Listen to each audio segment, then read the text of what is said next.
రానున్న ఎన్నికల్లో రాష్ట్రంలో బీజేపీ అధికారంలోకి రావడమే లక్ష్యంగా విస్తృత ప్రచారం నిర్వహిస్తున్నామని మాజీ ఎంపీ విజయశాంతి అన్నారు.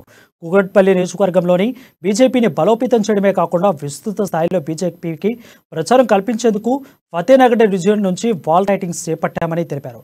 కూకట్పల్లి నియోజకవర్గ వ్యాప్తంగా ఈ కార్యక్రమాన్ని కొనసాగిస్తున్నామని వెల్లడించారు. బీజేపీతోనే దేశ రాష్ట్ర ప్రజల అభ్యున్నతికి ప్రగతి సాధిస్తామని, రానున్న ఎన్నికల్లో బీజేపీ పార్టీని ప్రజలు ఆదరిస్తారని ధీమా వ్యక్తం చేశారు.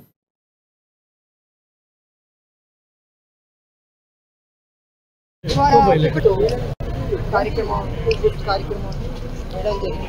సో ఆ కార్యక్రమానికి నేను వచ్చాను. ప్రోగ్రామ్స్ అనేక ప్రోగ్రామ్స్ జరుగుతున్నాయి. వాటికి ఈ ప్రోగ్రామ్ పార్టీ పరంగా మేము తీసుకోవడం జరిగింది. స్పందన చూస్తే బాగుంది, అందరూ వస్తున్నారు. ఇక్కడ మతాలకు అతీతంగా ఒక కార్యక్రమం చేపట్టడం జరిగింది. బాగుంది. నెక్స్ట్ రాబోయే రోజున ఇంకా మిగతా కార్యక్రమాన్ని తీసుకుంటాం. కార్యక్రమం చేయడం జరిగింది. సో ఆ కార్యక్రమానికి నేను వచ్చాను. ప్రోగ్రామ్స్ అనేక ప్రోగ్రామ్స్ జరుగుతున్నాయి. వాటికి ఈ ప్రోగ్రామ్ పార్టీ పరంగా మేము తీసుకోవడం జరిగింది. స్పందన చూస్తే